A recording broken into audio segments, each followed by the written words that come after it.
bienvenidas, bienvenidos. Arrancamos de nuevo con las jornadas de innovación en la Universidad Europea.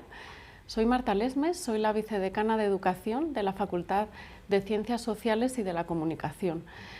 Hoy arrancamos en una semana muy especial porque es la semana dedicada a la innovación y a la creatividad. Pensamos con mucho cariño, como siempre, a quién invitar en estas jornadas. Hoy me acompaña mi compañero Alejandro Alberca, es codirector del Máster de Atención Temprana en la Facultad y director del Máster de Neuroeducación.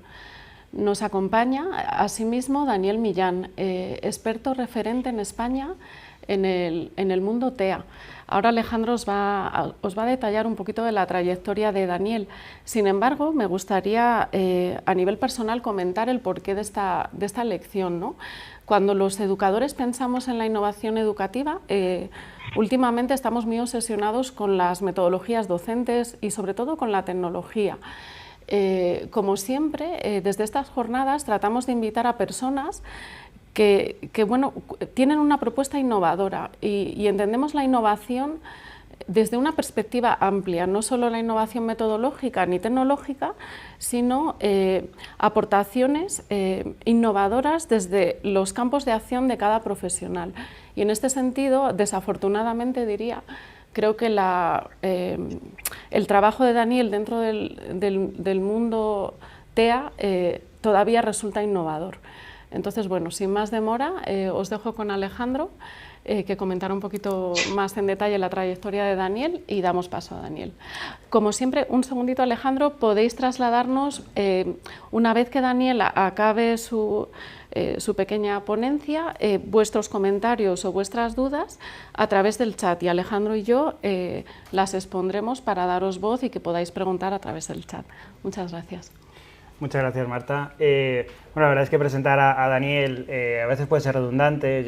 Daniel es psicólogo y es probablemente una de las personalidades con mayor impacto y divulgación. Es autor de un libro, Guía Autista, que por desgracia, como decía Marta, resulta bastante innovador por muchos de los enfoques que da Daniel, que además ha participado de manera muy activa en muchas comunidades con personas autistas y muchos congresos. Entonces, tenerle aquí hoy, a mí me resulta especial y te agradezco que la hayamos traído, porque creo que es una de las personas que a día de hoy más puede aportar y más nos puede ayudar a tener una visión adecuada y desde el punto de vista más científico de lo que es el autismo. Y sin más, porque Daniel tiene muchas cosas más que decir. Daniel, te doy la palabra para que nos cuentes y nos ilustres. Bueno, pues oye, muchísimas gracias, encantado de estar aquí con todos vosotros. Muchísimas gracias a ambos por esta presentación tan increíble. No creo que sea merecedor de tantos elogios y tantos halagos, pero sí que coincide en esa parte de que ciertamente necesitamos que una visión más realista, más actualizada del autismo esté más en boca de todos, no solo dentro de las comunidades educativas, clínicas y sanitarias, sino creo que en boca de todo el mundo, porque desgraciadamente seguimos lastrando muchísimos estereotipos y muchísimos mitos en torno a esta condición tan única, interesante y para mí tan maravillosa como es el autismo, y también tan escalofriante, ¿no? En muchísimos aspectos, que quizás es la parte que más pega en el inconsciente colectivo, por así decirlo, y que hace que tengamos todavía que arrastrar muchos de estos mitos que se propagan hoy en día, se siguen propagando, especialmente a través de medios de comunicación muy potentes. Así que nada, voy a iniciar la presentación, si os parece bien. Bueno, creo que independientemente del público objetivo muchas veces, porque doy cursos tanto para personas, compañeros profesionales, ¿no? Psicólogos clínicos, sanitarios, como también educadores, también para familias. Al final, la parte más importante de todo esto es que si no conocemos bien cómo funciona el cerebro, el sistema nervioso de una persona en el espectro, es muy difícil poder hacer ningún tipo de intervención.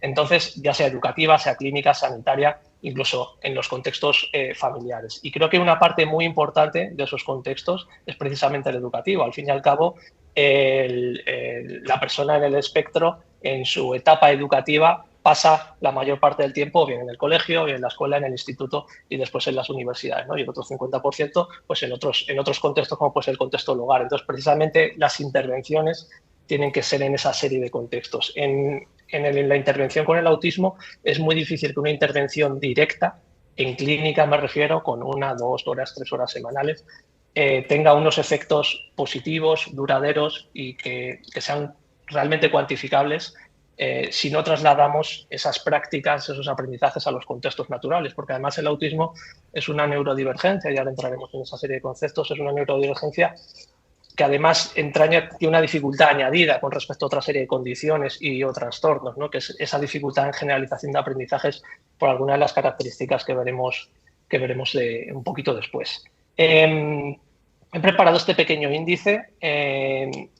Cuando intentamos explicar qué es el autismo e intentar encontrar aplicaciones prácticas, en este caso en los contextos educativos, es muy difícil pasar por alto explicar un poco de dónde viene todo esto, ¿no? Entonces he preparado este pequeño índice en el que hablo un poco de cómo hemos pasado del autismo de considerarse un trastorno psiquiátrico muy asociado a la esquizofrenia, después a los trastornos generalizados del desarrollo y ahora esa tendencia que hay a asociarla a una condición o a hablar de neurodivergencia. Luego hablaremos un poco de por qué la condición del espectro del autismo, por qué la mayoría de las personas en el espectro que hablan con voz propia señalan que prefieren referirse a sí mismas como autistas y no con autismo, ¿no? Y hablar de condición y no de trastorno. Y como os digo, unas pequeñas pinceladas rápidas de lo que es la neuropsicología del autismo, que es la base para entender el autismo más allá de la sintomatología clínica con la que desgraciadamente se sigue diagnosticando y que nos pone muchísimas limitaciones precisamente por eso, de los síntomas clínicos que marcan los manuales de criterios clínicos, y después ir a una serie de implicaciones prácticas y que podamos utilizar y que podáis utilizar, ¿no? a niveles generales. Bueno, como os digo, el autismo es una condición que es tremendamente compleja. En su definición ya marcaba una serie de retos muy importantes a la hora de definirla correctamente y hoy en día se maneja una serie de terminología muy distinta y que confunde tanto a propias personas del espectro como a profesionales de todo tipo, clínicos, sanitarios, educativos, etcétera, etcétera. Se habla de autismo, pero también se habla de trastorno generalizado del desarrollo, se habla del TEA, del trastorno del espectro del autismo, pero también de condición de espectro del autismo, se habla del Asperger, trastorno Asperger, síndrome Asperger, que se utiliza, sí, no, es correcto utilizarlo hoy en día, sí, no. Y luego ya también el tema de los niveles, que intentan catalogar un poco las necesidades que pueda tener una persona en el espectro en determinados momentos. Hablaremos un poquito de esto rápidamente para que intentemos clarificar términos, sobre todo por respeto a las propias personas en el espectro, que es una de las cosas que me gustaría que os quedaseis con ella en esta charla, esta pequeña charla que voy a dar, ¿no? Creo que es importante escuchar a las propias personas autistas. Y digo personas autistas porque la mayoría de las personas en el espectro que hablan con voz propia prefieren esta definición, como os comentaba anteriormente, y creo que hay que respetar esto absolutamente. Si bien hay algunas otras personas o familias que prefieren decir con autismo, pues está muy bien y hay que respetarlo también, pero es importante que intentemos entender por qué esta diferencia, ¿no? El uso del lenguaje a veces tiene unas connotaciones mucho más allá de lo que podemos pensar, ¿no? Y el uso del con muchas veces asocia y que podría ser sin, ¿no? Es inevitable, ¿no? Si utilizamos esta acepción del lenguaje. Pero bueno, como os digo, el autismo hoy en día es una condición, un trastorno, hablaremos un poquito de eso más tarde, que tiene una prevalencia que no para de aumentar a lo largo de los años. Ha salido hace nada, hace prácticamente un mes, el último dato del Centro de Control de Enfermedades de Estados Unidos, que señala que hay 1 de cada 36 niños que se diagnostica, menores de 8 años que se diagnostica con trastorno de espectro del autismo. Esto pues sucede simplemente porque evidentemente los mecanismos, las estrategias, los profesionales están mucho más actualizados y están muchísimo más preparados para detectarlo. Evidentemente no hay ningún tipo de epidemia ni ningún tipo de cosa de estas extrañas que quieren hacernos creer a veces desde posiciones pseudocientíficas, simplemente que los mecanismos cada vez son mejores y por eso se detecta más. Antes de este dato teníamos un dato en Corea del Sur que señala 1 de cada 38 en el 2022, pero como veis ha ido creciendo. En el 2021 se hablaba de 1 de cada 44, la OMS sí que era un poquito más prudente y señalaba en el 2022 1 de cada 100, pero está claro que los datos van aumentando cada vez más. Y esto, si pensamos en que son solo los diagnósticos de menores, imaginaros pues todas estas personas, todos estos perfiles que se detectan muchísimo más tarde, como aquellos perfiles, los antiguos perfiles de Asperger, trastorno de Asperger, síndrome de Asperger, que ahora sería un TEA nivel 1, que se diagnostican más tarde, a partir de 12 años, y no hablemos de aquellos perfiles también, muchos de ellos mujeres, que se diagnostican incluso más tarde, ¿no? Pues estamos hablando de que hay un grueso de población muy grande. Algunos profesionales han calculado que si tenemos en cuenta esas personas adultas que se diagnostican tardíamente, que podemos estar hablando perfectamente en ratios de 1 de cada 20, ¿no? El dato de que 3 de cada 4 son varones es un dato que es muy polémico, porque sabemos que hay un infradiagnóstico en mujeres y que precisamente se escapan de esa horquilla de antes de la preadolescencia en la detección del autismo por diversas razones, ¿no? Muchas de ellas es que, bueno, los instrumentos de detección están pensados solo para varones, incluso las descripciones de la sintomatología clínica están pensadas para varones y para niños, ¿no? Entonces es muy normal que las mujeres y las niñas se escapen de estas detecciones tempranas, pero hoy en día se está trabajando en muchos mecanismos, en muchas escalas y test de detección que están más adaptados a la sintomatología femenina, que sí es cierto que es muy distinta, no así los procesos que subyacen a esta sintomatología, y esta es un poco la parte importante.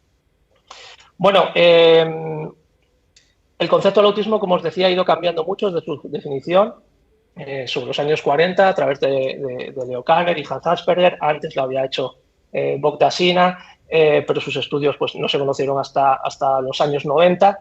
Se hablaba de que era un trastorno emocional en el que se culpaba a los padres, era un trastorno ambiental en el que, bueno, pues se decía que los padres eran los culpables de no haberle dado cariño a los niños, etcétera. Tenemos que pensar que hasta los años 60, especialmente en Estados Unidos, también muchas otras partes del mundo, especialmente Europa también, pues había un dominio muy importante del psicoanálisis que pues metía dentro de su horquilla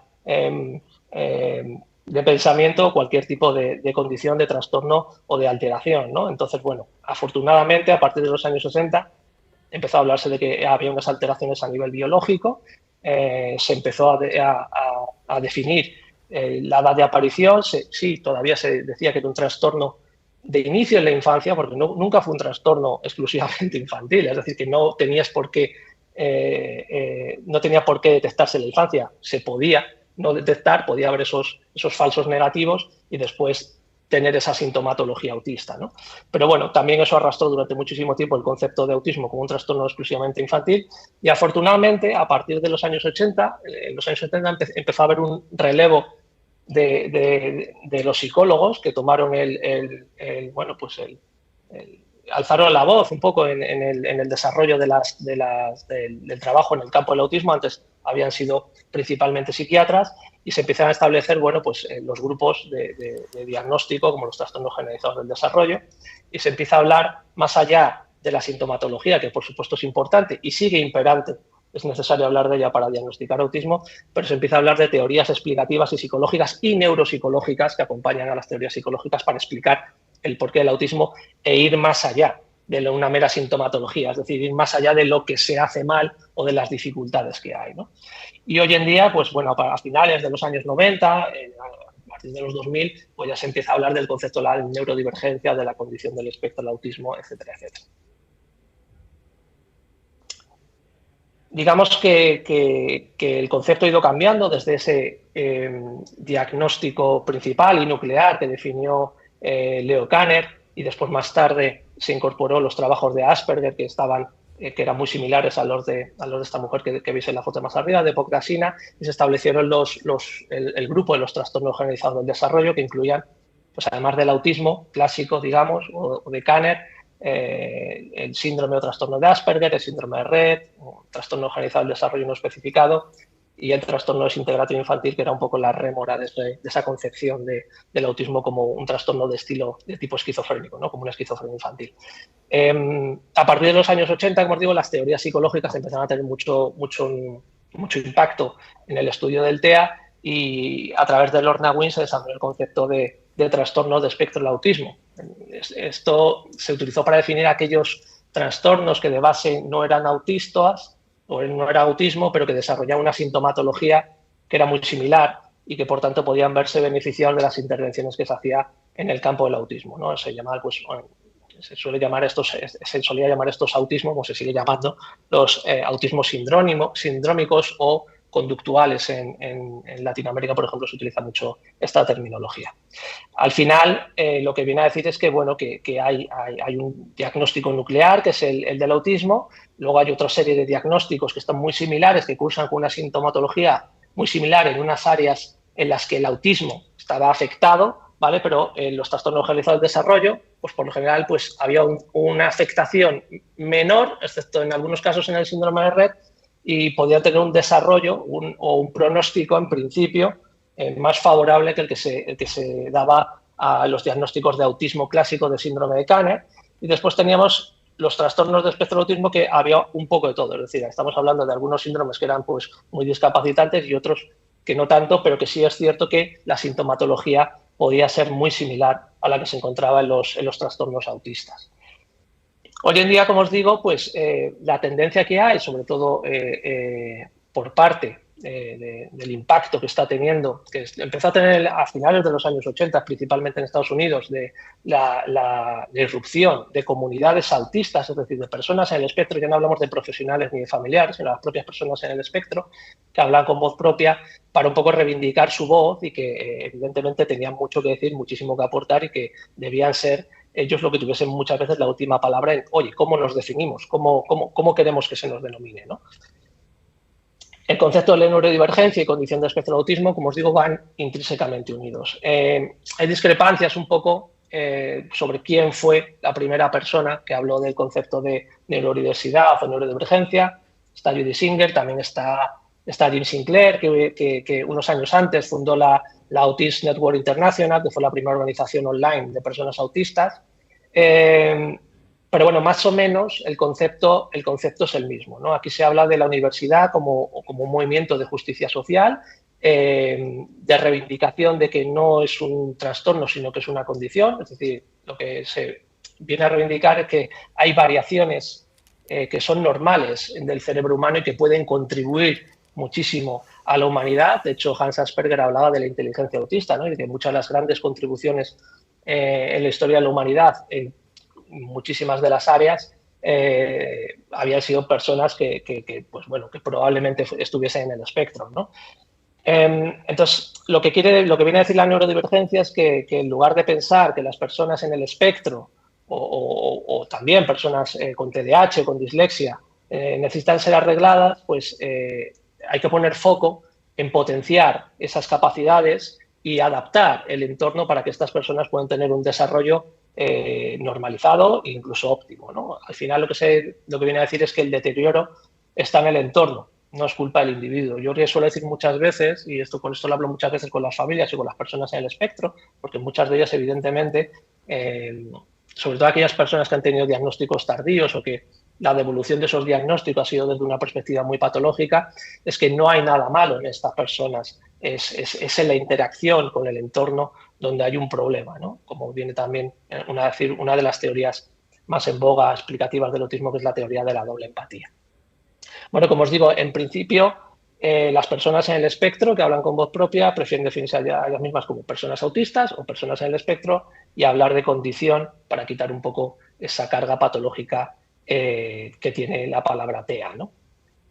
Al final, la diferencia que hay muchas veces es, como os digo, en el lenguaje es mucho más importante de lo que parece, ¿no? Porque es como muchas veces, pues, bueno, ¿qué importa? ¿Con autismo, autista, en el espectro? ¿Qué más da? Bueno, el hablar de con autismo tiene un peligro, ¿no? Porque sobre todo, en mi experiencia lo veo muchas veces con las familias, que cuando das un diagnóstico desde esa perspectiva del claro, por mucho que digas, bueno, pero es de por vida, pero con estrategias puede llegar a ser una persona muy funcional o totalmente funcional. Sí, pero siempre se queda bueno, ¿y si es sí? Si es un y podría ser sin. Y esto lleva a muchas personas muchas veces a buscar la respuesta en sitios inadecuados, ¿no? Y yo estoy hablando de gente que tenga un nivel cultural que le impida acceder a información, ¿no? Y contrastada, ¿no? Yo estoy hablando de que he visto a gente tremendamente formada y tremendamente inteligente que en la desesperación, el intento de encontrar una cura, pues llegan a hacer cosas verdaderamente sorprendentes, ¿no? Entonces creo que es muy importante, como os digo, escuchar a las propias personas en el espectro, ¿vale? Son las que tienen que decir, las que tienen que regular, digamos, esto, ¿no? La Organización Mundial de la Salud este año ha dado un paso muy adelante en este sentido, que a mí me ha alegrado muchísimo, y es hablar de autismo como identidad, ¿no? Y no el con, ¿no? Sino hablar de persona en el espectro, persona autista, como parte de la identidad del individuo, ¿no? Las personas autistas lo señalan claramente, ¿no? Sin el autismo yo no sería como soy, entonces sería otra persona, no es una cosa que me pueda quitar o poner, ¿no? Y en la neuropsicología del autismo apoya esta concepción, ¿no? Al fin y al cabo vamos a ver que tienen el cerebro de las personas en el espectro tiene unas funciones y un desarrollo que es diferente. En algunas cosas son muy parecidas a un desarrollo normotípico, pero otras cosas la diferencia es abismal. Entonces, al final, los procesos que dominan la forma de pensar, de percibir el mundo de la persona en el espectro son distintas. Entonces, eso no lo puedes quitar ni lo puedes arreglar. Lo que hay que hacer es comprenderlo y ofrecer los apoyos necesarios para que estas personas puedan vivir la vida lo mejor posible como el resto de los seres humanos, ¿no? El tema del autismo 5 estrellas es un tema que quería traer aquí a colación porque muchas veces se piensa que las personas en el espectro, bueno, pues que pueden hablar con voz propia, que estudian, ¿no? Que van a la universidad, por ejemplo, a esta universidad o a otras, que tienen sus trabajos, que tienen incluso sus familias y sus hijos, pues bueno, que no son tan autistas como aquellos otros autistas que tienen unas necesidades de apoyo muy grandes. Bueno, en cierto modo, pues podría ser verdad, pero también hay que tener en cuenta que lo que se ve muchas veces en redes o lo que vemos en la calle o cuando hablamos con una persona del espectro es solo parte de sus vidas, ¿no? En los perfiles, de estos perfiles de autismo 5 estrellas, que hoy en día sería un TEA tipo 1, el antiguo Asperger, estamos hablando de la ansiedad generalizada. En menores autistas es ya de un 40%. Y estoy hablando de menores, no de adultos. Los TCA, los trastornos de la conducta alimentaria, son ya la segunda comorbilidad asociada al autismo. Y alrededor de un 25% de personas con trastorno de la conducta alimentaria cumplen criterios diagnósticos, que si vamos más allá de los procesos, seguramente sería mucho más allá de un 25%. Y esto es un dato siguiente que es muy interesante, porque además hay una equivalencia tremenda, ¿no? De los estudios que ha hecho Autismo España y los que hicieron Baron Cohen y sus colaboradores en el Reino Unido. Ha encontrado datos muy, muy similares, ¿no? De 2 de cada 3 personas, ¿no? Un 66% de personas en el espectro con este tipo de perfil, ¿no? de autismo de 5 estrellas han contemplado suicidarse. Creo que es un dato que es un impacto. A mí me sorprendió muchísimo, yo sabía que era muy alto, pero a estos niveles no tantísimo, ¿no? Y bueno, luego hablamos de diagnósticos erróneos que llevan ingresos psiquiátricos, múltiples comorbilidades debido a una no adaptación del entorno a la persona en el espectro y que se da, ¿vale? Se da en todos los entornos, en todos los contextos, en el contexto del hogar y en el contexto también, por supuesto, educativo, ¿no? Que es el que quizá nos interese más aquí. Entonces, ¿por qué pasa? ¿Por qué hay tanta dificultad en concebir que hay personas en el espectro y que hay muchas personas en el espectro con este tipo de perfil? Bueno, pues porque hay una concepción del autismo que es muy errónea. Si ponemos, este es un ejemplo que ponía en un vídeo para explicar el síndrome del impostor, porque es un síndrome que está irremediablemente asociado a las personas en el espectro que reciben un diagnóstico tardío. Si cogemos aquí una campana de Gauss y ponemos en el eje horizontal una medida, puede ser otra, pero podemos poner la de cociente intelectual, que es una medida que podemos comprender todos. Pues bueno, pues ¿qué nos encontramos? Bueno, nos encontramos que hay muchas personas en el espectro, ¿vale? Que están aquí, sí es cierto, que pueden tener una discapacidad intelectual, ¿vale? Y tenemos una imagen pues muy, muy clara asociada, ¿no? El niño que se tapa los oídos, que es no verbal o preverbal, que tiene muchísimas dificultades, se habla de niños rígidos, inflexibles, etcétera, etcétera. Existen, por supuesto, están aquí, ¿vale? Luego tenemos otra serie de individuos aquí con unas medidas de CI tremendamente altas y bueno, esto es una cosa que ha potenciado últimamente Hollywood en las últimas décadas, diría yo, con personajes de ficción que todos nos vienen a la cabeza enseguida, ¿no? Sheldon Cooper o el neurocirujano no me acuerdo cómo se llama, de Good Doctor, pero también personas reales que han salido del armario autista recientemente, como pueden ser Anthony Hopkins o el famosísimo Elon Musk, ¿no? ¿Existen perfiles así? Claro que lo existen. Ahora, personalmente yo, en mi carrera, que creo que ya llego a los 20 años, realmente un perfil con este denominado síndrome de Savant, ¿no?, del genio, he visto 3 o 4, realmente.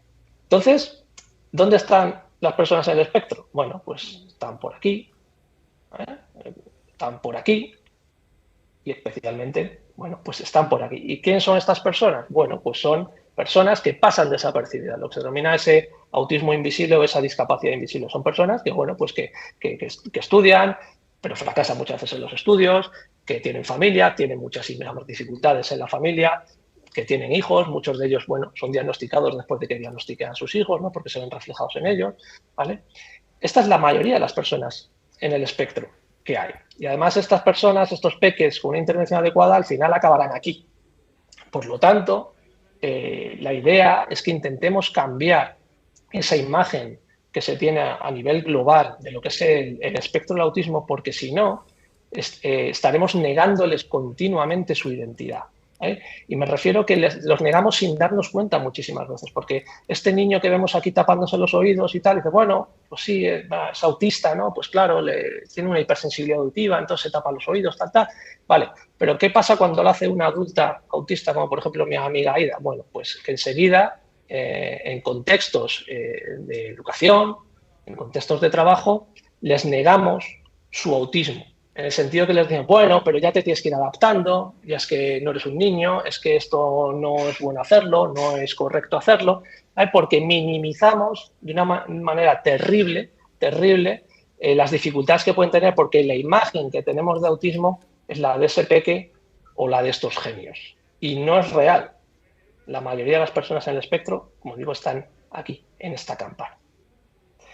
Entrando un poquito en la neuropsicología del autismo, no voy a ser muy extenso aquí porque nos alargaríamos muchísimo, pero para mí esta es la parte más importante. Si trabajamos con una persona en el espectro, en el ámbito que sea, tenemos que saber que su procesamiento, su percepción de la realidad es distinta que la nuestra y que en muchos casos es paradójica, y por eso es dificilísimo trabajar en el campo del autismo, porque aunque lleves muchísimos años, esto me lo explicaba mi Juan Martos, que lleva todavía más años que yo, muchos más años que yo, trabajando, o sea, llega un momento en que te olvidas, porque hay tantas cosas en las que no lo parece que lo sean, muchas veces, que bajas la guardia, ¿no? Y el autismo es una condición que es paradójica, porque son personas que son capaces de hacer cosas extraordinarias, incluso muy por encima de la media normativa, pero luego son, con perdón, extrañamente torpes en unas que nos parecen a nosotros, a los neurotípicos, a los no autistas, tremendamente sencillas.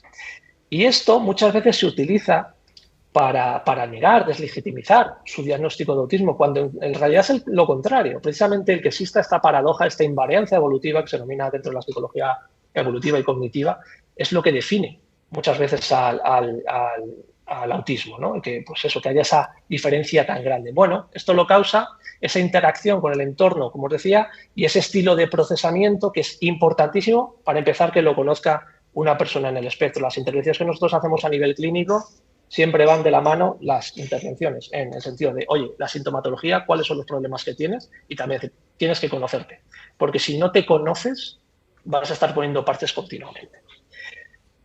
Y estas son las partes más importantes: el procesamiento de la información, las funciones ejecutivas y atención, el pensamiento dicotómico o polarizado, la empatía o la teoría de la mente, el campo simbólico y la parte de la sensibilidad. Estas áreas son claves. En cuanto al procesamiento de la información, la parte importante, resumiendo muchísimo, es que en principio las personas en el espectro procesan de manera secuencial la información. ¿Esto qué quiere decir? Una detrás de la otra, no a la vez. ¿Esto qué causa? Bueno, pues su procesamiento por lo general es más lento porque es más dedicado. No es que sea lento, es que es profundo. La lentitud es una consecuencia de su dedicación, ¿vale? ¿Qué pasa? Que muchísimas de las interacciones que hay a nivel humano, el procesamiento que demanda que sea en paralelo. Por ejemplo, con procesamiento a nivel verbal, cuando tú hablas con una persona, estás procesando múltiples estímulos, ¿no? Hay muchos inputs que manejar y se manejan de manera muy rápida, ¿vale? Van en paralelo. Las personas en el espectro, todas, tienen esta dificultad. Entonces, claro, la información que llega de manera verbal muy rápida en un grupo, imaginaros en un aula, por ejemplo, que se da a nivel global, sin un apoyo visual, puede ser muy difícil para una persona en el espectro. En cuanto a las funciones ejecutivas, bueno, sabemos que las personas en el espectro tienen unas dificultades a nivel ejecutivo que, bueno, si lo cambias las dificultades por una necesidad de planificación, funciona muy bien. Las personas del espectro en entornos estructurados, protocolizados, funcionan fenomenalmente. Es en la improvisación muchas veces o en los cambios, o en aquellos momentos imprevisibles que suceden, donde pueden tener dificultades en generar alternativas. Y esto se explica por la teoría de las funciones ejecutivas, ¿no? Esto pasa no solo en autismo, es una de las áreas que tiene más base a nivel neurofisiológico, pero, curiosamente, es una de las que es menos exclusiva del autismo y que se da, como sabéis, en otra serie de trastornos o condiciones, como por ejemplo el TDAH. Pero también sucede, como os digo, todas las personas del espectro tienen muchas dificultades en entornos que están poco estructurados. Entonces, aquellas cosas que se salgan de las programaciones pueden tener dificultades, pero, en cambio, en aquellas otras que estén protocolizados, pues estas personas pueden ser realmente excelentes.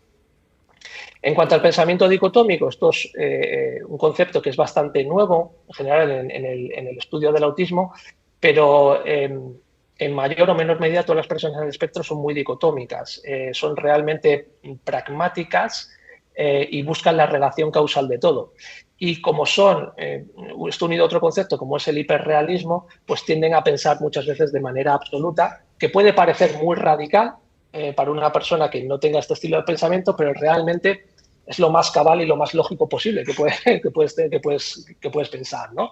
Al fin y al cabo, o una cosa está bien o está mal, y por eso esto explica por qué muchas personas en el espectro tienen ese sentido de la justicia tan grande y tienen dificultades, ¿no?, en gestionar aquellas medias verdades, aquellas cosas inconcretas, bueno, pues ese tipo de situaciones en las que se da una injusticia, pues puede ser difícil de gestionar para una persona en el espectro. Y sabemos que en los ámbitos a nivel social, pues muchas veces se dan esta serie de circunstancias. Bueno, pues para ellas estas cosas que a nosotros, a los neurotípicos, nos puede parecer difíciles de gestionar, pero que enseguida podemos pasar a otra cosa, pues una persona en el espectro puede tener más dificultades.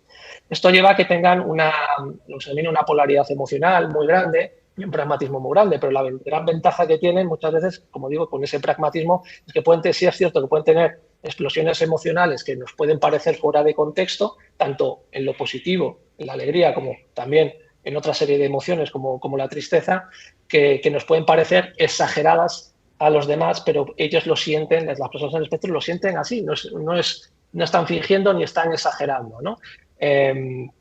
Pero realmente a una persona que no sepa que está teniendo una reacción polarizada le puede parecer una reacción exagerada, pero realmente lo viven con esa intensidad. Pero como os digo, igualmente su pragmatismo les lleva a tener una recuperación muy rápida que muchas veces también deja fuera de juego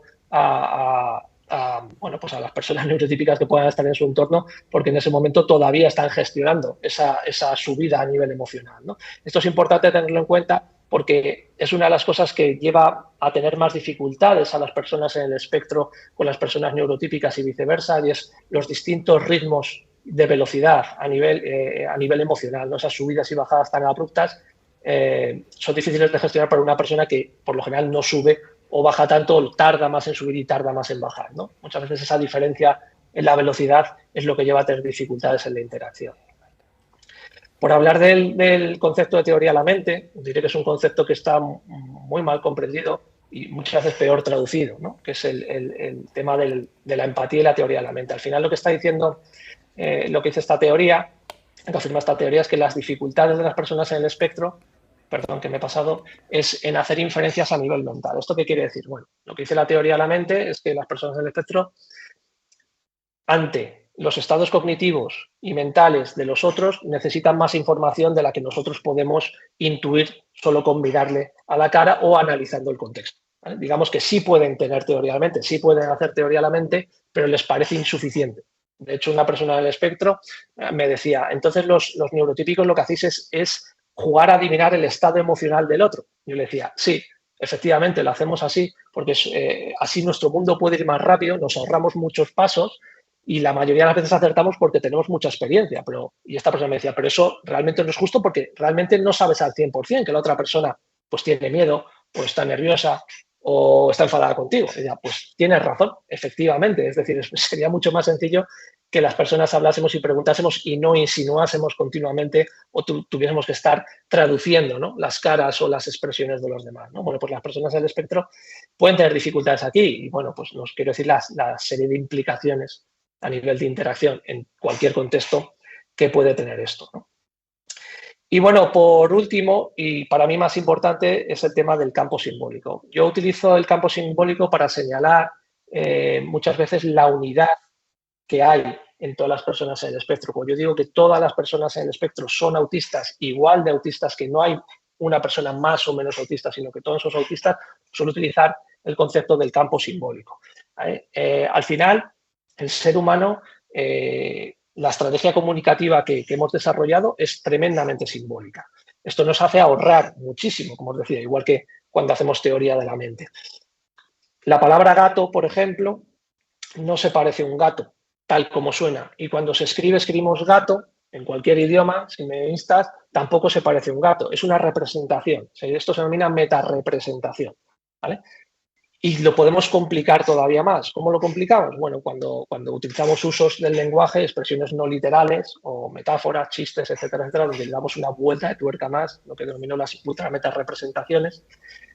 Al final, todas las personas en el espectro tienen dificultad en la creación tanto de prototipos como en la capacidad que puedan tener de coger una variedad inconcreta de conceptos y llegar a la concreción. En autismo se hace al revés, se va desde la variedad, desde una parte concreta a después una variedad inconcreta, lo que lleva a que tengan más dificultades, incluso puedan ir más lento en las conversaciones, y esto pasa a todos los niveles. Es decir, cuanto menos capacidad simbólica o más hiperrealismo hay, como decía Theo Peters, pues poner una etiqueta no patológica, más dificultades puedes tener a la hora de relacionarte con una persona muy simbólica que utilice muchos usos del lenguaje no literales, ¿no? Al final, el gato, aquí he puesto el ejemplo del coche, pero podemos seguir utilizando el del gato. El gato real es la entidad real. Una foto del gato o una representación, una miniatura del gato sería ya una metarepresentación. Si ese gato lo dibujamos en vez de ya la fotografía, estamos haciendo otra negación de la realidad, una doble negación de la realidad. Y si no utilizamos una palabra escrita o verbal, estamos haciendo otra negación de la realidad. Y por lo tanto, hay un concepto ahí que va en contra de la mente hiperrealista de la persona en el espectro, y aunque pueda tener muchísima habilidad, y esto se entrena con muchas personas en el espectro a que puedan comprender mejor el lenguaje simbólico, al final siempre van a tener dificultad, siempre va a haber un clic ahí en esa ironía que se utiliza fuera de contexto, en ese chiste que no han oído nunca, en esa expresión no literal, ¿no? Las personas neurotípicas, aunque no comprendamos la expresión, enseguida del contexto podemos llegar a comprender, ¿no? Pero una persona autista se puede quedar en ese momento bloqueada en esa situación, con las consecuencias que puede tener a todos los niveles, a nivel de interacción, comunicación, etcétera, etcétera. En cuanto al tema de la sensibilidad, es un tema que es tremendamente importante y que desgraciadamente hasta hace muy, muy, muy poquito ni siquiera se incluía en los manuales de criterios clínicos. Se empezó a incluir en el año 2013, ni más ni menos, cuando sabemos que los perfiles sensoriales de las personas en el espectro, por lo general, están siempre alterados. Ahora lo que se está debatiendo más es si realmente hay una hipersensibilidad o hay una hiperreactividad a nivel estimular. Pero independientemente de esto, está claro que hay una serie de reacciones que vienen muchas veces por una sobrecarga o a nivel ejecutivo, por ejemplo, de cambio de planes, o a nivel sensorial, ¿no? Y estas reacciones muchas veces devienen en uno de estos conceptos o situaciones que pueden pasar y que se pueden malinterpretar muy fácilmente. Y que se dan en todo tipo de contextos, tanto en niños como en estudiantes, como en personas adultas. ¿Qué es lo que pasa? Lo que os comentaba antes con el niño que se tapa los oídos, ¿no? Cuando es un niño, pues hay como más tolerancia a este tipo de cosas, por así decirlo. Cuando la persona va creciendo, el contexto es mucho menos tolerante y la propia persona es menos tolerante consigo misma y se avergüenza muchas veces de esta serie de sucesos que le pasan, ¿no? El meltdown al final es una reacción que puede ser a nivel explosiva, a nivel interna, también a nivel internalizante, como os digo, por una sobrecarga a nivel sensorial o por unas dificultades a niveles ejecutivos, y que es muy fácil que se confunda con una rabieta. Lo que pasa es que en el meltdown no hay control de la situación. En una rabieta siempre como que se intenta conseguir algo y cuando lo consigue se acaba la rabieta. En el meltdown no sucede esto. Hay una sobrecarga y si no descarga esa persona de la forma X que sea, que puede ser a veces golpeándose, dando golpes, llorando, chillando, lo que sea, eso no se va a acabar, ¿vale? Entonces es muy distinto a la rabieta y, como os decía, especialmente en adultos, población que puede, bueno, pues que puede estar estudiando, por ejemplo, en universidades, y se da muchísimas veces, hay un remordimiento posterior por no haberse controlado que es terrible, que les lleva muchísimas veces pues, a abandonar los contextos en los que están por precisamente esa vergüenza, ¿no? El burnout es una situación en la que hay una sobrecarga que es de manera continua, que deja a la persona en el espectro con unos niveles de energía para la interacción social especialmente y para hacer cualquier actividad de tipo cognitivo, especialmente si tiene que hacer alguna actividad que tenga que ejecutar tareas en paralelo, le deja con unos niveles de energía mínimos. ¿Qué pasa? Que claro, evidentemente esto, si se ve con poco ojo clínico, por así decirlo, puede parecer que simplemente esta persona pues está cansada o es vaga o que realmente no quiere, no tiene intención, ¿no? de trabajar, de estudiar, de estudiar. Y el shutdown es una situación que es muy peligrosa, que se da sobre todo si se da de manera continuada, que es cuando esta sobrecarga sensorial, este burnout, ya excede totalmente los límites y la persona en el espectro tiene que desconectar. Se producen episodios que pueden ser, a nivel sintomatológico, pueden ser muy similares a la depresión. La persona incluso puede perder la capacidad de hablar, se producen episodios de mutismo. Y que requieren de una desconexión a nivel de interacción social y de recibir estímulos a nivel sensorial muy importante. Como os digo, creo que es súper importante, ya terminando ya, tener en cuenta estas tres áreas que os he comentado anteriormente por hacer un resumen, ¿no? De esa parte neuropsicológica del autismo, ¿no? El área simbólica, que es esa dificultad que se puede tener para procesar este lenguaje que sea no literal o esta comunicación que sea no literal. El área de las habilidades mentalistas, esto de intuir, de hacer inferencias mentales, ¿no? Oye, está mi profesor de buenas para que le pida una revisión, ¿no? del trabajo, pues a lo mejor una persona del espectro puede tener dificultades para hacerlo y va directo, aunque para ti, profesor, tengas muy claro que ese no es el momento de hacerlo porque tu expresión, ¿no? Para ti es muy clara, ¿no? Pues esto es importante. Y luego, como os digo, el área de procesamiento de la información, todo lo que tiene que ver con la ejecución de tareas, la planificación, etcétera, es muy importante. Esto deriva en una serie de conceptos que no voy a entrar mucho, pero que tiene que ver con, bueno, pues que la persona realmente esté motivada, ¿no? Todo lo que tiene que rodear, como os digo, con el campo simbólico, con la percepción, la memoria, la imitación, la solución de problemas, etc. Entonces, resumiendo un poco, en cuanto a, sobre todo especialmente a los docentes o personas que trabajen en el ámbito educativo, creo que hay que tener en cuenta esta serie de conceptos. Si usamos un medio de comunicación, utilicemos siempre el mismo e intentemos usar un método escrito. Lo escrito permanece, lo verbal desaparece y va muy rápido. Y una persona en el espectro, por ejemplo, puede tener muchísimas dificultades para tomar apuntes mientras escucha, porque es una tarea en paralelo. Recordad que procesan de manera secuencial.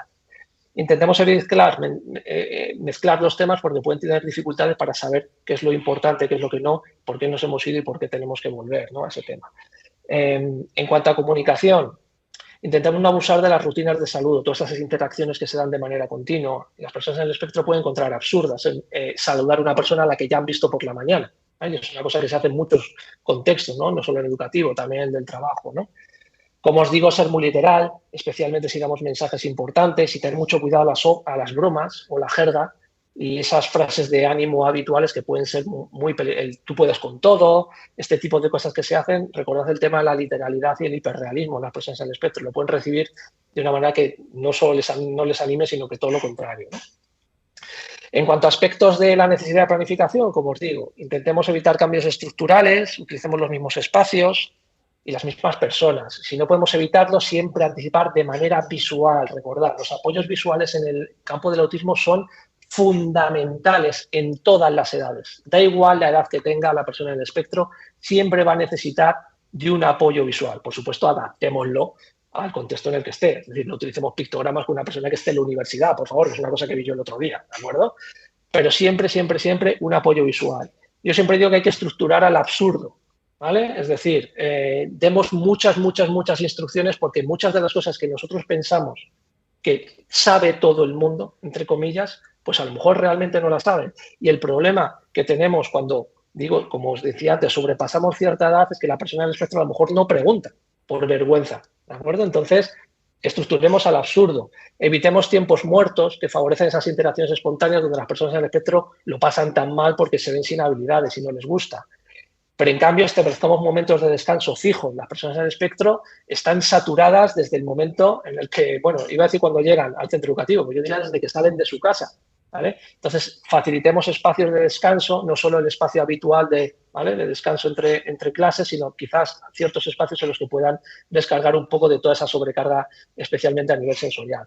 Como os digo, las ayudas visuales, los apuntes, los recursos que estén siempre disponibles. No empecemos una clase sin que pues, haya unos apuntes a los que puedan acceder o una parte visual en la que puedan guiarse de esa clase, ¿vale? Como os digo, no demos nada por sentado, ni siquiera en cuanto a normas, y tenemos que tener en cuenta que las personas del espectro por lo general tienen dificultad en las estimaciones de tiempo, tienen dificultad para realizar esquemas, tienen dificultades para resumir. Tengamos esto muy, muy, muy en cuenta. En cuanto a la interacción social, como os digo, esos momentos desestructurados de interacción social intentemos evitarlo, por lo menos les demos una alternativa a ellos, a esas personas del espectro, para que esté más estructurado. Intentemos dentro de lo posible evitar los trabajos en grupo donde realmente lo pueden pasar muy mal porque, bueno, pues todas las dificultades que tienen a nivel de interacción, ¿no? Pues ahí encima con una valoración final sobre ese posible trabajo, pues les puede generar muchísima ansiedad, ¿no? Si no es posible, pues demos mucha estructura a ese grupo con roles, tiempos, tareas, etcétera, etcétera. Y no presionemos para hacer grupo y en todo caso designemos. No forcemos participación, esto de salir, venga, dime tú, de manera, esos imprevistos, las funciones ejecutivas, ahí les va a jugar una muy mala pasada y lo va a pasar realmente muy mal. Y como os digo, regulemos esos descansos y facilitemos esos momentos de interacción que estén un poco más estructurados. En cuanto a regulación, bueno, pues las personas del espectro necesitan regularse a nivel de movimiento. Las famosas estereotipias a nivel motor, bueno, pues todos tenemos estereotipas, ¿no? Todos movemos la pierna un poquito, todos movemos un dedo cuando estamos nerviosos, pero las personas en el espectro más, y normalmente necesitan unos movimientos que son a veces un poquito más llamativos. Bueno, pues permitámosla, porque no pasa nada, ¿de acuerdo? No decimos, es mucho peor que se muerdan las uñas o que fumen, ¿no? Pues permitamos que se metan en la silla o que dibujen, por ejemplo, mientras están tomando apuntes. Una persona del espectro, igualmente, no forcemos a que nos mire a la cara, no es necesario. Hay otros modos de asegurarnos de que nos está atendiendo, ¿vale? Como os digo, muchas veces necesitan, aparte de estas estereotipas, necesitan tener a la vista objetos seguros y reguladores, ¿vale? Las famosas pelotas antiestrés y otra serie de objetos que pues, dan vueltas, les ayudan mucho a regularse y en determinados momentos permitirles levantarse y salir sin necesidad de tener que levantar la mano o exponerles con el resto de la clase. Y tengamos muy presente el tema de la sobreestimulación sensorial, si vamos a poner luces, si vamos a encender luces, si vamos a poner una película, lo que sea, algo audiovisual con un volumen que esté elevado, pues bueno, pues les permitamos en determinado momento poner unos cascos, unos auriculares para minimizar esa serie de ruidos que les pueden causar una molestia muy grande. Y en cuanto a la evaluación, pues muy importante, lo que os decía antes de, evitemos esto de salir a la pizarra sin avisar, este tipo de cosas. Tengamos en cuenta que pueden tener dificultad para interpretar determinadas preguntas, incluso aquellas preguntas de tipo test. Ojo, porque muchas veces cuando se hacen exámenes tipo test para intentar evitar los exámenes de desarrollo, y a mí me pasa también, hago preguntas tipo test en las que voy a pillar ahí con los usos del lenguaje. Bueno, pues intentemos evitar esto porque pueden tener muchísimas dificultades. Intentemos ayudarles a estimar el tiempo en las pruebas objetivas y también en las pruebas de desarrollo, porque es muy normal que una persona del espectro de 5 preguntas nos haga una excelente y no le dé tiempo a realizar el resto, ¿no? Como os digo, vigilemos el entorno a nivel sensorial y anticipemos el aula de las pruebas y facilitemos el acceso, un sitio donde bueno, pues pueda salir rápidamente si lo necesita o que tenga menos sobrecarga sensorial en ese sentido, ¿vale? Y nada, esto es todo. Me he pasado un poquito de tiempo, pero como os decía, como le comentaba a Alejandro, es muy difícil sintetizar toda esta información. Espero que os haya quedado algo de lo más importante. Lo más importante, siempre os digo, entendamos que el autismo es una divergencia en la forma en la que se procesa a nivel mental. Es ¿de acuerdo? Entonces hay cosas que son diferenciadoras con respecto al procesamiento neurotípico y lo tenemos que tener en cuenta, pero mucho ojo porque se pasa desapercibido en muchos momentos y pensamos que no, y además la persona del espectro por lo general siempre va a intentar pasar desapercibida, muy a su pesar. Si queréis luego hablamos un poquito del masking en las preguntas, pero necesitan de todo nuestro apoyo, especialmente en estos contextos, para poder desarrollar su vida de la forma más óptima posible. Así que nada. Muchísimas gracias, Daniel. Es un lujo poder escucharle. Yo me he quedado con muchísimas maneras en las que puedo apoyar a mis estudiantes autistas en mi aula y no depender del especialista, ¿no? Que a veces los docentes no somos conscientes del poder que tenemos y de todas las cosas que podemos hacer para hacer más amigable nuestro aula a las personas autistas y a cualquier otro estudiante. Alejandro, ¿qué opinas? Bueno, pues yo creo que ¿qué preguntas tienes? Bueno, es tremendo poder tenerte aquí, Daniel, porque has ido desmontando estos mitos que muchas veces tenemos, has dado apuntes importantes y además te has adelantado una pregunta que te quería hacer dentro de muchas. No sé si quieres primero, Marta, dar lugar a alguna de las preguntas que tenemos en el chat y luego yo ya interrogo a Daniel, que estará un poco harto de aguantarme, porque había algunas que eran interesantes y que precisamente tenían que ver, Daniel, con algunas metodologías. Sí, hay una Marta, específicamente sobre la metodología, te digo las siglas, Daniel, TEACCH en peques. Teach. Sí. Teach. La metodología Teach. A ver, la metodología Teach es una metodología que yo siempre recomiendo. Es una de las metodologías más respetuosas con lo que os comentaba antes, ¿no? Con los procesos que tienen las personas en el espectro. Se basa principalmente en estructurar tanto ambientes, contextos, como tiempos, como personas, para que la persona en el espectro esté lo más cómoda posible, tenga todo lo más anticipado posible y a partir de ahí trabajar. Es decir, lo que no podemos pretender es que una persona autista o un peque o un adulto autista en un determinado momento en el que en un contexto educativo o clínico aprenda si está totalmente a disgusto, si está en un estado de ansiedad porque hay una impredictibilidad, no sabe cuándo se empieza una cosa, cuándo se acabe, no sabe con quién va a trabajar. Todo eso que nosotros, las personas neurotípicas, podemos ir gestionando de manera autónoma, pues la persona del espectro pues necesita de ese apoyo. Entonces, la metodología Teach es fundamental en cualquier contexto, bien sea educativo o bien sea clínico. Perfecto. Hay otra pregunta que es interesante. Es una docente que hace referencia a los entornos más informales dentro de un colegio. O sea, tú puedes controlar el aula, pero ¿y cómo hacemos en los patios, en el comedor? Vale. Gran pregunta, sin duda. Es muy buena pregunta y es una de las cosas además que yo siempre digo. Yo cuando me dicen los tutores, no, si el niño está muy bien o la niña está muy bien, el peque está muy bien en el cole, ¿no? En cualquier grado de edad, ¿no? En cualquier nivel. Y yo siempre digo, ¿y en el recreo? ¿Cómo está? ¿Os habéis fijado? Porque ahí es donde se cuece todo, por así decirlo. Normalmente, en las clases, como os digo, es un entorno que está muy estructurado. Sabe lo que tiene que hacer, su silla, con quién va a estar, la profesora, hay una alarma, una señal que dicta el cambio de clase o el patio, ¿vale? Y le pone una tarea, toma, aquí tienes la ficha, tienes que hacer esto, ¿vale? Es un entorno que está, por lo general, muy estructurado y en ese momento está bien. ¿Qué es lo que pasa? Bueno, pues que, como dicen muchos adultos autistas, cuando llegaba el momento de salir al recreo, era el momento en el que me quería morir, y te lo dicen así, es decir, lo pasan realmente mal. ¿Por qué? Porque pasamos un entorno que es totalmente desestructurado, ¿vale? Bueno, pues lo que tenemos que hacer es intentar, dentro de lo posible, dar cierta estructura. ¿Cómo lo hacemos? Hombre, pues cogemos a una persona, a otro peque que pueda servirnos un poco de ayudante, por así decirlo, y establecemos alguna estrategia de algún juego que anticipemos que vamos a jugar ese juego con una duración determinada, con un inicio y un final determinado. Ojo, también es el momento en los patios en los que muchos chavales en el espectro necesitan desahogarse, ¿no? Y en ese momento se dedican a lo mejor a dar vueltas, realizando ciertas estereotipias porque eso le ayuda a regularse. No quitemos eso totalmente, ¿no? Pero ofrezcámosle una alternativa de interacción.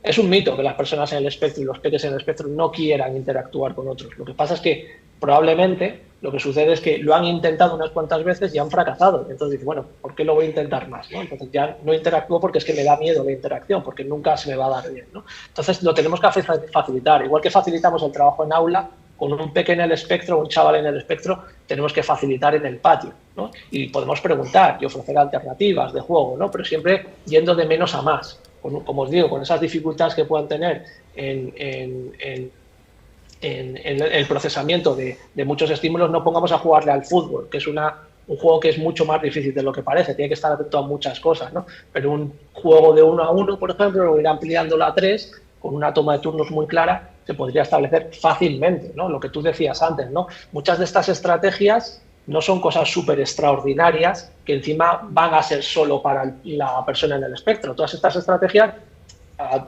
las demás personas, estudiantes neurotípicos, también les viene muy bien. La estructura, la anticipación, el tener los apuntes a nivel visual, saber lo que va a pasar, a nadie le va a molestar eso, pero una persona en el espectro lo necesita imperiosamente. Exactamente, hay varias iniciativas en coles de patios, bueno, empezar otro tipo de patio, ¿no? Club de ciencias, o eso es. Hay profesores que acogen a estudiantes en clubs que a lo mejor pueden ser más cómodos para estudiantes autistas. Se está comentando en el chat, Daniel, bueno, esto se hereda, ¿qué componente genético tiene? ¿Cómo puedes contestar esto sin profundizar excesivamente en...? Bueno, sabemos que el autismo es una condición genética, que hay un porcentaje muy alto, ¿vale?, de que se hereda, pero también sabemos que lo genético va unido irremediablemente a lo ambiental. Y también se habla de factores contaminantes, que nadie me entienda mal, entre comillas, ¿no?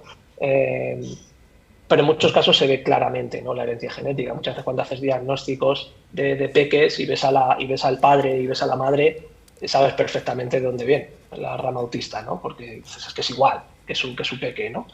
Hay un componente muy alto a nivel genético, pero hoy en día el estudio a ese nivel lleva a un callejón sin salida, ¿no? Porque hay una multitud de genes implicados enormísima, ¿no? No es como en nuestros trastornos a nivel cromosómico, en los que están detectados muy claramente, ¿no?, el gen responsable, ¿no?, y el cromosoma exactamente responsable, sino que en autismo son multitud. Entonces es absurdo, y de hecho los estudios genéticos en ese sentido muchos se están abandonando porque llevan realmente un callejón sin salida en ese sentido. Es decir, está claro que hay una variabilidad genética ahí tremenda, pero que no se va a poder determinar, aparte un poco con el riesgo un poco que lleva un poco a nivel ético, incluso, ¿no?, el hablar de codificar exactamente los responsables, entre comillas, del autismo, ¿no? Perfecto. Bueno, yo te quería hacer una pregunta que han hecho en el chat, que me alegro que la hayan hecho porque si no iba a ser un melón que iba a abrir yo contigo, y es la pregunta que nos la hemos hecho muchas veces, la etiqueta diagnóstica, ¿no? Hay veces que hay muchas familias que tienen miedo a una etiqueta diagnóstica. Como profesional, la etiqueta diagnóstica, y siguiendo la pregunta de Kundera 212, hay que temer la etiqueta puede ayudar. ¿Qué puedes decir a todas estas familias que a veces dudan? Esto es una cosa que, más que preguntarme a mí, se lo tendréis que preguntar a una persona autista. El hecho de la etiqueta que supone para la persona en el espectro. La etiqueta lo que te da, muchas veces me lo dicen, ¿no?, me da un camino a seguir, me da una explicación de lo que sucede, me da argumentos. La etiqueta no te anula, ¿no?, que muchas veces los defensores de no etiquetar, ¿no?, en psicología, incluso compañeros que dicen, no, yo no quiero etiquetar porque eres más que tu autismo, eres más que tu TDAH. Evidentemente todos somos mucho más que esas etiquetas, pero al final en autismo la importancia que tiene el saber que eres autista es fundamental para ti y para tu contexto, porque tienes que saber por qué suceden las cosas. El saber por qué suceden las cosas muchas veces además te elimina el miedo, te elimina, porque si no es un miedo a lo desconocido, entonces siempre tenemos derecho a saber qué es lo que nos pasa, por qué tenemos dificultades, ¿no? A partir de ahí es como podemos trabajar en un sentido u otro. Si no sabemos qué es lo que nos pasa al final, y es lo que pasa con muchos peques, ¿no?, que tienen miedo, ¿no?, de si se entera que es autista o si no, es que yo digo, bueno, él ya se sabe diferente, va a poner un nombre, sea autismo o va a ser otro, que probablemente sea más cruel que la etiqueta de autismo, ¿no?, porque pues somos así, tenemos que etiquetar. Bueno, pues darle una etiqueta que es válida y que es correcta y que le define y que le va a ayudar a entenderse y a liberarse de esa culpa que puede ser o que puede sentir al sentirse diferente.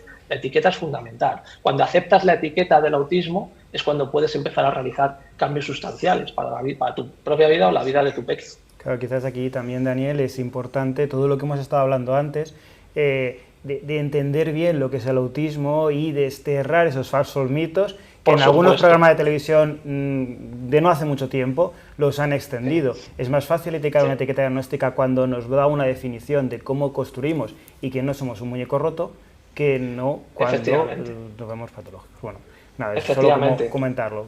Marta, si quieres seguimos con más preguntas. Yo ahí añadiría solo que creo que el trabajo es del resto de personas, ¿no? Y de la sociedad, porque creo que la etiqueta ayuda a comprender y a saber qué tenemos que hacer los demás, pero si esa visión sigue siendo, como decías Alejandro, tan negativa, se evita esa etiqueta, ¿no? Pero, totalmente.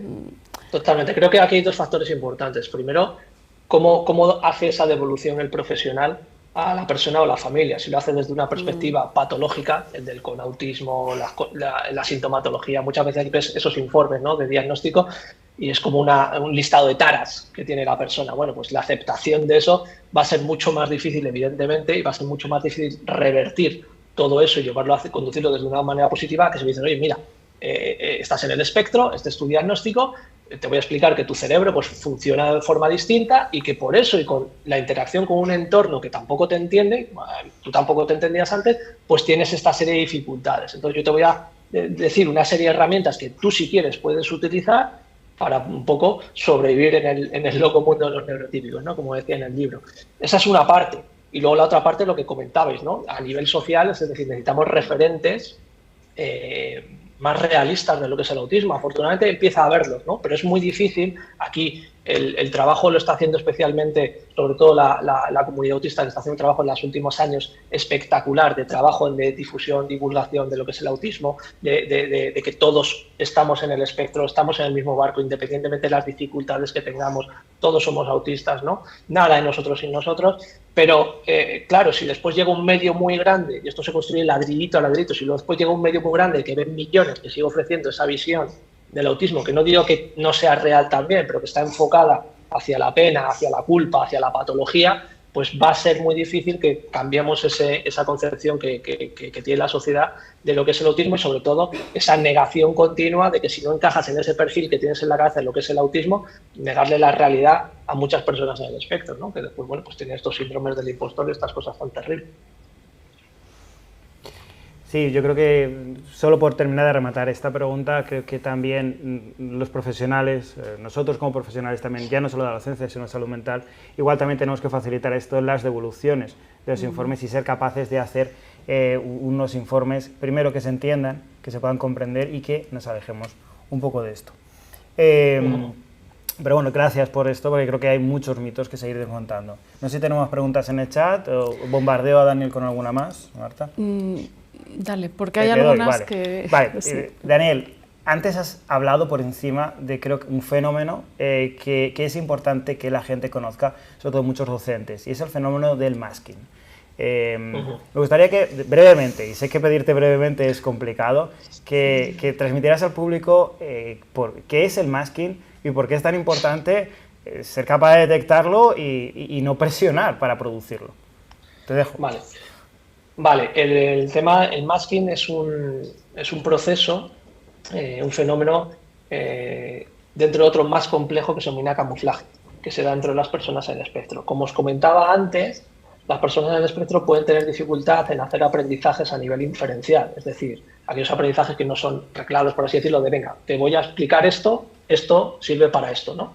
Esos aprendizajes inferenciales, ¿cuáles son? Pues principalmente los de conducta a nivel social. Estos que no nos explican explícitamente, sino que pues desde pequeños vamos captando, ¿no? Entonces vamos viendo las conductas de otros y decimos, esa conducta es exitosa, ¿no? Y las vamos incorporando y luego las vamos reproduciendo, primero con mucha imitación, ¿no? Y después ya, pues un poquito más, de manera un poquito más natural para nosotros o más personal. Bueno, pues las personas en el espectro, como os digo, como tienen esa dificultad en ese tipo de aprendizajes, que no en el otro tipo de aprendizajes donde son excelentes, ¿no?, en los aprendizajes explícitos, no construyen de manera automática, natural, esta serie de aprendizajes a nivel social y llega un momento en el que empiezan a captar esa diferencia, sobre todo a partir de la preadolescencia, aunque cada vez es más temprano, de que hay ciertos comportamientos de otros niños que son más exitosos y empiezan a imitarlos. Y les imitan tanto que es prácticamente una réplica, dejando de ser ellos mismos.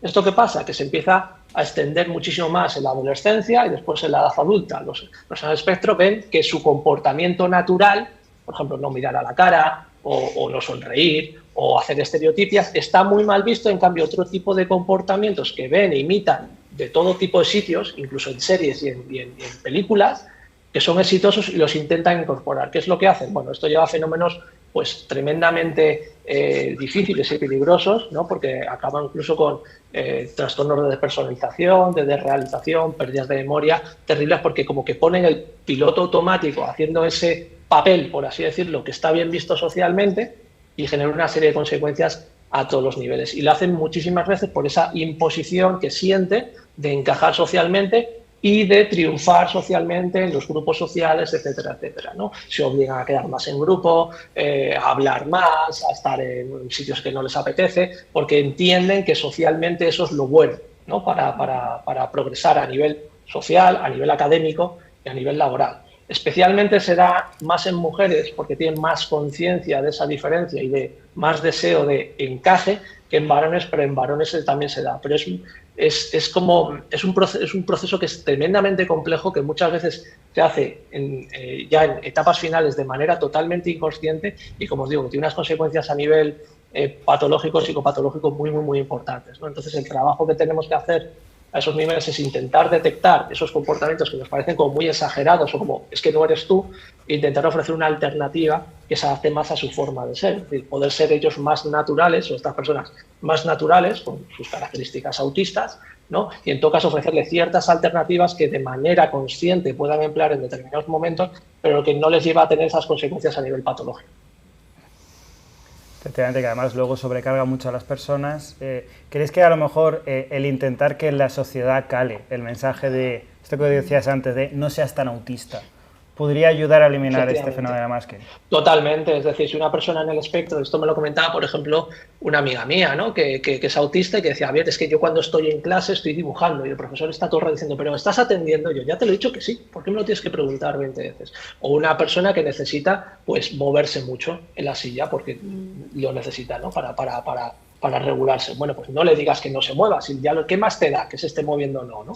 Ese tipo de cosas, ¿no? O la necesidad que tienen, sobre todo en adultos, lo que suele pasar muchas veces es que lo que os comentaba antes, ¿no? Que llega el momento en que se cansan de pedir porque les da vergüenza absoluta, ¿no? Y ser el centro de atención y ser los quejicas y los pidones, ¿no? Entonces tenemos que anticiparnos a esa parte y ofrecerles esas adaptaciones para que no tenga que parecer que están suplicando por algo que les corresponde por derecho. Así dejarían de enmascarar. Pero fíjate, Marta, que al final lo innovador es ser capaz de aceptar una condición de una persona no como una patología, sino, como decía Daniel, como una neurodivergencia y todo lo que avanzaríamos también dentro del aula y ayudaríamos a las personas autistas, a las personas del espectro, para que no sufrieran todo esto. Creo que esto yo creo que forma parte de lo que decías antes, ¿no? De las innovaciones educativas que, por desgracia, tenemos que transmitir por muchas cosas que hemos comentado antes. No sé si hay más preguntas que hacer. Hay más debate, hay agradecimientos, nos hemos pasado un poquito de la hora. Sí que me gustaría terminar pues con una reflexión. Yo creo que todos nos hemos llevado muchos aprendizajes de hoy y me ha sorprendido agradablemente que en el chat no ha habido ninguna queja, que suele haber siempre los docentes de no llego, pero es que claro, yo tengo 150 estudiantes, no hay profesor de PT en mi escuela, en mi colegio. No ha habido nadie en el chat, ¿no? que dijera eso, que casi advertía Daniel en nuestra primera sesión de preparación para esta charla, o sea que eso es muy positivo. Yo creo que nos has dado un montón de herramientas, ¿no? Que podemos emplear en nuestra docencia, ya seáis de infantil, de primaria, de secundaria, de universidad, para las familias, incluso amigos, diría yo. Muchas cosas que sí que podemos hacer y que no tiene que venir nadie a solucionarnos, ¿no? El ejemplo de la silla, me acuerdo, yo tenía un estudiante que sabía que se tenía que mover mucho y entonces, pues tenía una serie de tareas de ayudarme a preparar mi aula de ciencias que le permitían moverse con una utilidad y no me molestaba. ¿Por qué me iba a molestar? Es un movimiento útil, ¿no? Pero es verdad que tienes que ser flexible, ¿no? Y quizá esa esa rigidez que nos molesta del autista también parece que la tenemos muchas veces los docentes, ¿no? Entonces, sí, eso es lo que diría yo, ¿no? Creo que muchas veces somos más rígidos los neurotípicos e intentamos que todo el mundo encaje en el mismo patrón, ¿no? Y hay una cosa, un apunte que quería dejaros que es muy recurrente, sobre todo cuando hablo con docentes, ¿no? Que es el tema de le ofrezco ayudas, pero a ver si se las voy retirando. No, eso es un tremendo error. Es decir, si tú das un apoyo a nivel visual, una estructura a nivel visual, etcétera, ¿por qué se la vas a ir quitando, no? Se piensan que si se la vamos quitando le vamos a hacer a la persona más independiente, pero es todo lo contrario. La idea es que puedan generar esa serie de recursos, incluso ellos mismos, las propias personas en el espectro, con sus agendas, sus listas, etcétera, etcétera, para poder ser más independientes. Y siempre pongo el ejemplo de la discapacidad física, aunque no me guste compararlo, pero que creo que es muy visual, ¿no? Vamos a ver, una persona que le pones una rampa porque hay de ruedas, nos dice, bueno, a ver si te la voy quitando poco a poco, ¿no? Y puedes ir sin la rampa, ¿no? Pues no hagamos eso con una discapacidad como puede ser el autismo, que necesita de esos recursos que, como os decía antes y como estáis señalando muy bien vosotros, al final no son tan raros, no dependen de que derivemos otro profesional, sino que los podemos implementar en el aula, pero cambiando un poco el chip, ¿no? Vemos un chaval pues, que no nos mira, pues no lo obligamos a mirar, que se está moviendo un poquito porque necesita ese movimiento, pues no le digamos estate quieto, que me pones nervioso, ¿no? Que es una cosa que se repite muchas veces, ¿no? Exacto, vale. Pero yo creo que lo ha resumido muy bien, Totalmente. Daniel. Yo personalmente, Daniel, yo estaría 4 horas haciéndote preguntas, pero creo que la gente pues, se aburriría un poco.